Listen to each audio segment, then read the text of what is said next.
On Primetime Politics, Liberal minority. Who's ready to stand up for Canada with me? After some last-minute poll results, Mark Carney will stay on as Prime Minister, but without the strong mandate he asked for from Canadians. Coming up, polls analyst Éric Grenier will walk us through the results. Also, I congratulated him fully, and he congratulated me for being re-elected in Saanich Gulf Island. Green Party leader Elizabeth May will share her thoughts on the next Parliament. And the Ottawa Bureau Chiefs on how the House of Commons will work in the new reality. This is Primetime Politics. Hello, I'm Michael Serapio. Well, it has been a historic 24 hours for this country, beginning with Mark Carney, who today returned to the Prime Minister's office in the Parliamentary District after securing a fourth mandate for his governing Liberals. But it is not the majority Carney was hoping for, not the majority many had predicted would happen. It was a similar story for the Conservative leader as well, as Pierre Poilievre led his party to its largest vote share since the 1980s, adding more than 20 seats to his caucus. But still, failing to win government and also failing to win his own seat, Pierre Poilievre losing in the Ontario riding of Carleton to Liberal challenger Bruce Fanjoy. But he's not the only leader who lost his seat last night. Jagmeet Singh also failed in his bid for re-election and announced his intent to step down as the NDP leader soon after the results were called in the BC riding of Burnaby Central. So, a story of both accomplishments and disappointments for the political parties. Polls analyst Éric Grenier is back with us at the results board this evening. Éric, good to see you again after the long night that we had last night. But listen, let's begin with the predictions of a Liberal majority. That obviously did not happen. Where did the Liberals lose that majority? Yeah, they were projected to probably win a majority government. There was still the possibility that they would fail to do that, primarily if they lost some of those close races we were expecting. And a lot of them were in the Greater Toronto area. We can take a look at what happened in the GTA in last night's election. If we look at what was the situation in 2021, the Liberals won a lot of seats throughout the GTA, swept both Brampton and Mississauga, north of Toronto as well. If we look at what the results we were expecting to see in the GTA, you can see that we were again expecting the Liberals to probably sweep Brampton, Mississauga, and there were a lot of toss-up ridings, particularly north of the city, but the results were that the Conservatives won those. They won lots of seats. In New York region, they actually broke into Brampton and won a seat in Milton. And there was also some results in southwestern Ontario that were a little bit of a surprise. The fact that the Conservatives swept all of Essex, Windsor-Essex, all went blue, picked up a couple more ridings in Kitchener than perhaps expected, as well as winning in London Fanshawe. So we saw a lot of what we expected to see throughout the country, except in Ontario. Yeah, in Ontario, as you say. Now, we did not call a Liberal minority last night, which means the Canadian press did not call it because we follow their decisions. But, you know, CBC, Radio-Canada, they also did not make the call for a minority until this afternoon. So what was happening that delayed that minority call? There were still some votes being counted, some of those advance polls, but especially mail-in ballots, special ballots, and those were taking a bit longer to count. And in some cases, they did actually flip a riding. Terrebonne in the Montreal area went from Bloc to Liberal earlier today. But one of the reasons why the CBC and other places weren't willing to make a call was that a lot of the races were really close. You can look at some of the ridings that the Liberals just came up short. You can look at here in Nunavut where the gap was less than 100 votes, and that was a very close one that if it had swung to the Liberals would have got them to 170. If you look at Milton East, Halton Hill South, again, the gap there was very, very small, less than 100 votes. If that had flipped, that would have got them to 171. And then if you look in southwestern Ontario, Windsor-Tecumseh Lakeshore, again, a gap of just over 200 votes. If those three ridings had flipped today because of those special ballots, we'd be talking about the slimmest of majorities, but it would be a majority. Okay, so as you and I speak right now, 169 Liberals at 144 for the Conservatives, 22 for the Bloc. You know, how solid are these results right now, Éric?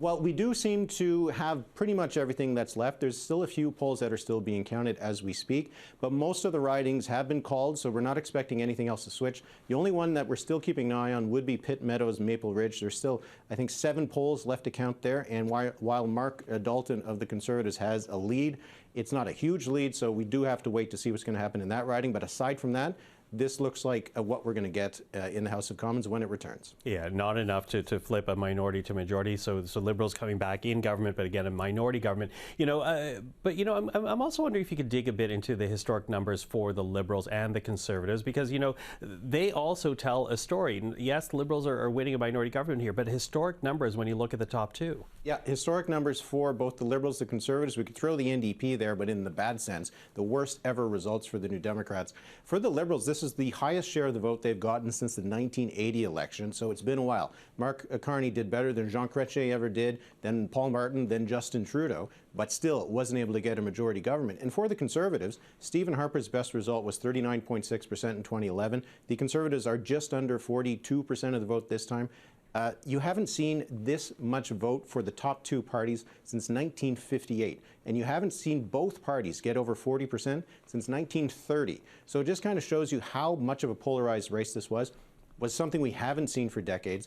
We'll see if it's going to continue going forward. We're in obviously a very unique context with what's happening south of the border, but this was a historic election for a lot of reasons. Yeah, historic election, as you say. We've got a couple of minutes left here, Eric, before we're done. Let's take a look at both Burnaby Central as well as Carleton, because as we noted, the NDP leader went down to defeat, as did the Conservative leader, and you're zooming in right now to the capital region. So let's start at Carleton, because I think that was the bigger surprise of the night. Yeah, it certainly was. Not that Ottawa went Liberal. All of those ridings stuck with the Liberal Party.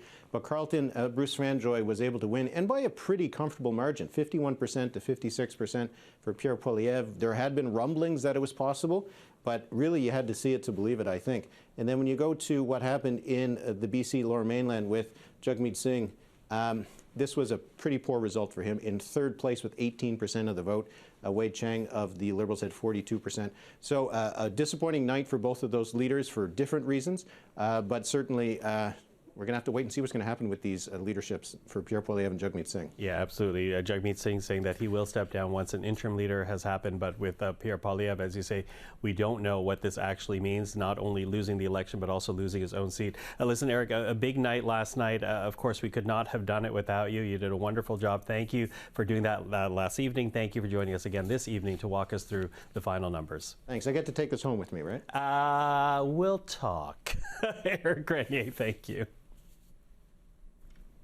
Well, as we noted, two federal leaders went down to defeat last night, Pierre Poilievre and Jagmeet Singh.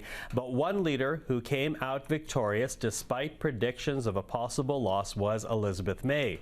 The Green Party co-leader securing nearly 39% of the vote in the BC riding of Saanich Gulf Islands. And we're happy to have on the program right now Elizabeth May herself. Hello to you, Ms. May. Hello, Michael, and thank you for having me. Happy to do so. Listen, I need to begin with a statement that I saw from Jonathan Pedneau not that long ago, just this afternoon, your co-leader with the Greens, and he talks about how heartbroken he is, but he also goes on to say this: I will meet with Elizabeth to discuss my own future in politics and eventual transitions. Accountability is needed, and I failed to bring forth the results we hope for. New progressive voices must emerge. That sounds like he's signaling that he's going to step out of politics, Elizabeth. Well, Jonathan and I will be talking very soon, and I don't want to anticipate or prejudge. When he says heartbroken, we're both heartbroken. We had wonderful candidates across the country, and it was, I don't think, as Jonathan seems to be in that statement, suggesting the failure is his. Had he been in the leaders' debates, which we were assured we would be, and he and I had jointly decided that in any place where you could only have one leader, within the co-leadership model of Greens around the world, there are other countries where co-leaders say, okay, in the election, in this period, one of us has to do the things that are for one leader alone. I think if Jonathan had been in those leaders' debates, it would have changed the fortunes and the outcomes for us in a lot of ridings across Canada. And as you probably know, we have launched a challenge in federal court around what the staff at the Leaders Commission decided, which we think broke their own rules. But Jonathan's willingness to take this on and say it was his failure to communicate. When you're gagged, bound, and thrown off a stage, it's real hard to communicate. So we will be talking soon. I think he's, terrific voice and important voice in Canadian politics. Will you encourage him to stay on, though? Of course, but it's his decision to make, and there are other things at play, and those are personal things for him to discuss at some point. So we'll talk. I hope am able to convince him to stay on, but we haven't had a chance to meet today. Just back and forth with texting with him, time zone differences being what they are.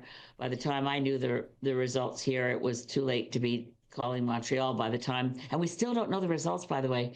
Kitchener Centre is still being recounted, where Mike Morris was the Green MP, and just so spectacular. We have a lot of heartbreaks from last night.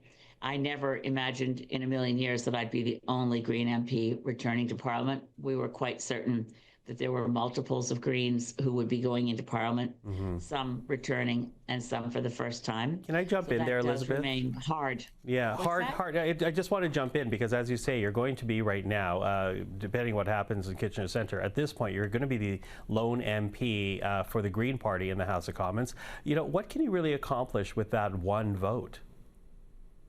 Well, I had the role of the only Green MP from 2011 to 2019. And in that time, I passed legislation that I put forward as a private member on Lyme disease. I did it as the only member of the Green Party.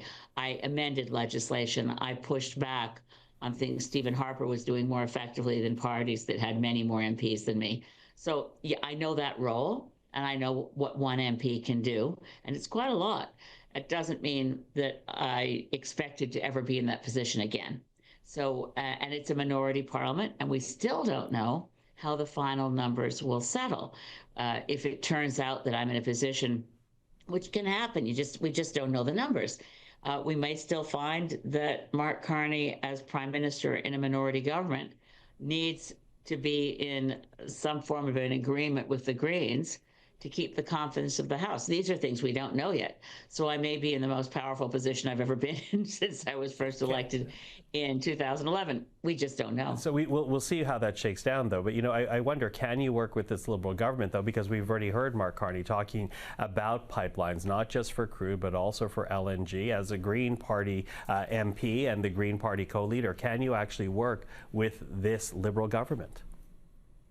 Well, we've worked, I worked to get a lot done when I was first elected, and I was dealing with a majority Conservative government under Stephen Harper, and I was actually able to be the only MP who protected a science center in my riding that the Harper administration had decided it was shutting down. I'm the only MP who succeeded in getting them to reverse the decision. Work with people is something that Greens excel at, working with people. It doesn't mean we cave on principle ever. It just means we find ways around obstacles to get results. And I'll continue to do that. Now, you are returning to the House of Commons, but as you know, Pierre Poilievre did not win his seat last night. Mr. Singh did not win his seat last night. Mr. Trudeau is now gone. We've seen some very partisan bickering over the last few years in the House of Commons. With that kind of dynamic change, with two leaders not gaining their seat in the House of Commons, what do you hope can now be accomplished? Well, I think a lot of this is going to be up to the tone set by the Prime Minister. I reached Mark Carney last night before I took the stage at our own victory party just to congratulate him on a remarkable turnaround in the fortune of the Liberal Party. I mean, I'm sure political scientists in the future will spend a lot of time talking, debating, and dissecting the 2025 election in Canada and the preamble to it, where the expectations not that long ago were that Pierre Poilievre was going to gallop to a majority government, that he would be the next prime minister. The Bloc Québécois would be the official opposition. My goodness, tectonic shifts. So I called Mark Carney to congratulate him. He congratulated me on my win. We have to set a different tone in Parliament. We have to restore the fundamentals of Canadian values. One I've always loved is that we can disagree without being disagreeable. I've won many awards in Parliament. I sometimes think the one I haven't won yet is the one they don't give out, which is called Miss Congeniality. I feel like everybody's mom in Parliament is saying, okay, time out for bad behavior, go over there into the corner till you can behave yourself. I don't actually have that role, but I do think we can do better. We can aspire to be better. We can listen to our better angels. And frankly, obstruction for the sake of obstruction is not what an opposition party should do. in a minority parliament, especially when the country is dealing with an external threat of an irrational, combative bully in, I hate to even use his name anymore, the madness of King Donald I.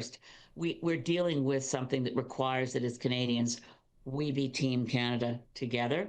That is the tone we should take in Parliament together.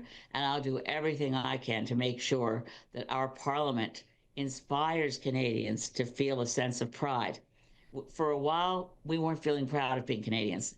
We got it back when we started saying, and as I said, you know, Mr. Trump, we're never the 51st state. Maybe California could be the 11th province. I really want us to be, as a country, changed by this challenge, able to say our economy is now more self-reliant, self-sufficient. We don't want to be a branch plant, a vassal state for US-based transnationals. We are reinventing ourselves. We are reimagining ourselves as a country that thinks like a country and acts like a country. To do that in Parliament, we have to stop acting like it's a sandbox and we're badly behaved children. That has to end. Elizabeth May, always appreciate the time. Thank you for this. And again, congratulations on your win last night. Well, thank the voters of Saanich Gulf Islands. I'm so grateful.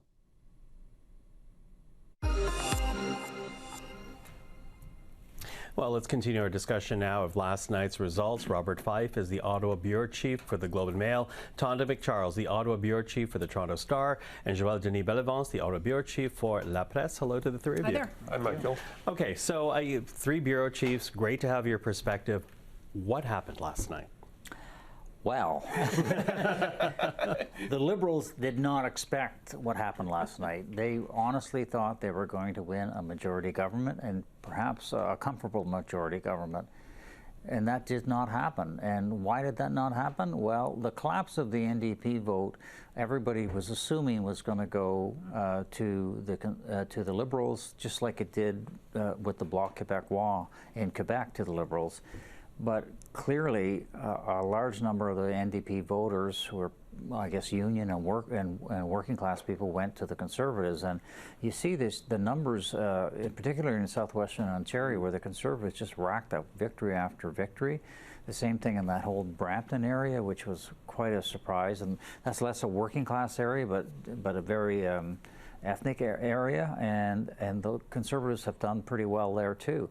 So what do we have here? We have Mr. Carney still being able to lead a government and carry on negotiations because he's in a situation where brokerage politics is going to have to come into play. He can cut a deal with the Bloc Québécois on some issues, perhaps certainly will get the NDP on some other issues, and undoubtedly if it deals with liquefied natural gas or trade corridors or oil and gas pipelines, I'm assuming the Conservatives would support him. But this was a big surprise, and the pollsters were not wrong because they showed the narrowing of the gap, which was quite large for a period of time between the Liberals and the Conservatives. But I think the seat projections were ones that sort of confounded everybody. Yeah, confounded everybody. What would you add to that, Tonda? Well, I think it was a big surprise to the Liberals, but the Conservatives I was speaking to in the lead up to the ballot counting were all holding out this possibility that in a lot of those tight races, the breaks would come to them. So I think it was less of a surprise to some of the Conservatives than it was to the Liberals. But it was a long night, and I think what it's left Canadians with, is this a parliament that's going to have difficulty working together, but has been sent a clear message by the electorate that that's the priority, get your acts together. Not any single leader persuaded Canadians that they deserved a majority government writ large. So I think Quebec had a huge influence. It wasn't just the split of the NDP support, because I think, yes, the Conservatives benefited more to the surprise of everybody than the Liberals in a certain respect. Not then the Liberals, but Quebec's fascinating. Its contribution to this minority. They won a ton of seats, right? We were just chatting about that. Yeah, so well, without Quebec, the Liberals would not be government still, right? So when you look at what happened last night, well, 44 seats for the Liberal Party. That's the best results for the Liberal Party since Pierre Trudeau in 1980. So it's been a while, and it's somebody who's not a local boy and whose French was, criticized during the election, but Quebecers give him a pass because they were so anxious with the Trump threats that they rallied around the Liberal flag of the Liberal Party and jumped ship from the Bloc Québécois, many of them from the Bloc Québécois to the Liberal Party. So that's a fascinating story. I think that will be studied for a long time. But the collapse, to me, also of the NDP vote that went to the Conservative Party in some regions, but to the Liberal Party in other regions is another major story. And already the NDP is saying that people borrowed our vote, we'll get them back. I think they're right because the correct circumstances was there for the Liberal Party to take advantage of the current situation. I mean, that's the question. Is there a home? What is the home for the progressives? If Mark Carney's dragging his party kicking and screaming to the center right, where do the progressives go now? And have we seen a complete shift in the dynamic of the country? I don't think. I don't think we have. But, it's going to be interesting. That party is now leaderless. They don't have a lot of money. Even no status in the House of Commons. They don't have those resources now. And so even in terms of the Liberals trying to negotiate, are they a strong negotiating partner? No, they actually have no leverage. So the Liberals might be wise to even try and pluck a few of them to say, here, I'll make you a minister in my government or something, But I think there's going to be a lot of interesting conversations over the next couple of weeks. Interesting conversations, well, as you say. Yves-François Blanchet. Sorry, I'm very tired. But he had an interesting news conference today because he was saying, look, we need to have stability in Parliament for at least a year because we have these very, very crucial negotiations going on with the Trump administration involving tariffs and security arrangements. And let's get together with the political parties and say, okay, let's allow these negotiations to go forward. Let's collaborate. Let's not get into political games of trying to defeat the government. Let's see if we can do this. Let me jump in because I do because we're running out of time. But to that point, you talk about the changing dynamic in terms of the way people vote. What about the changing dynamic in the House of Commons? If that's what Yves-François Blanchet is saying is needed, we're also looking at a House of Commons. Mr. Trudeau resigned in January. We now have Mr. Singh losing his seat. We now see Mr. Poilievre losing his seat.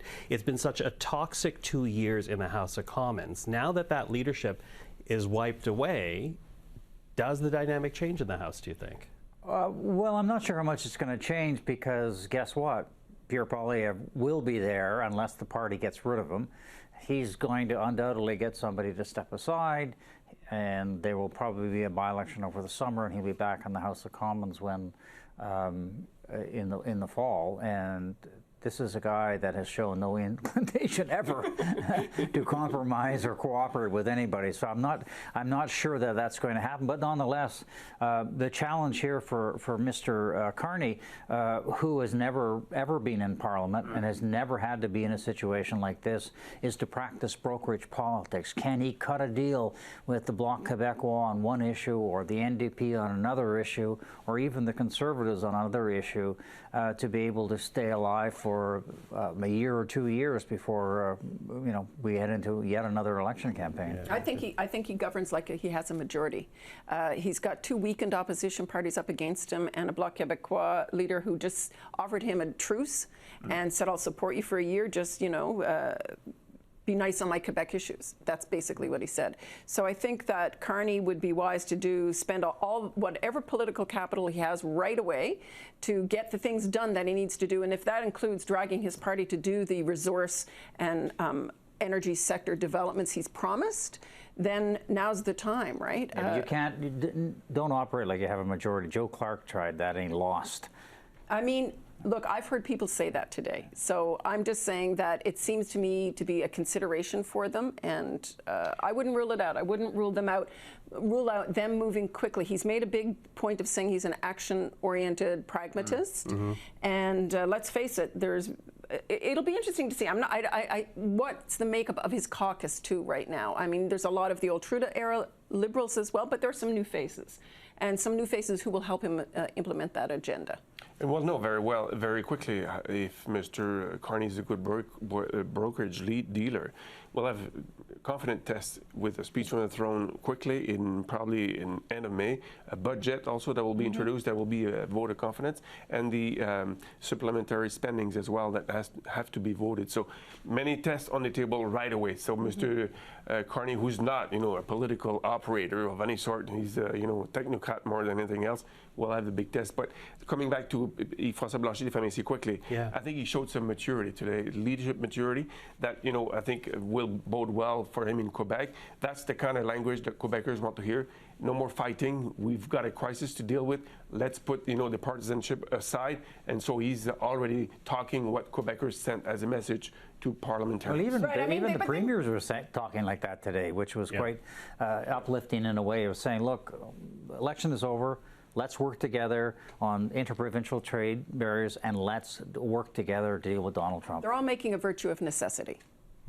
Yeah. Well, and we'll see how that influences the Parliament. As you say, a busy schedule coming up the next few weeks. This is why we wear makeup and television, because we never get any rest. Listen, we're back on Friday. Bob, Tonda, Joël-Denis, thank you very much. Thanks. Thank you, Michael.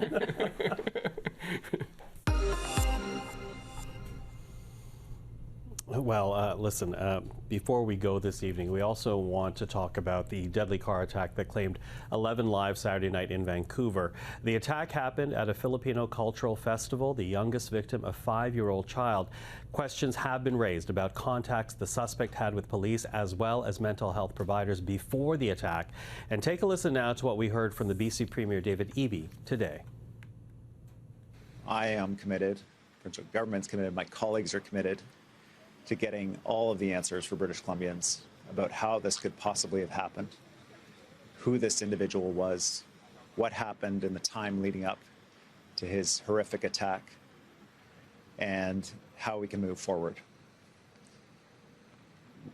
If the criminal investigation and trial is unable to provide British Columbians with the answers that we need, then the provincial government will call a public inquiry and ensure that we get all of the answers.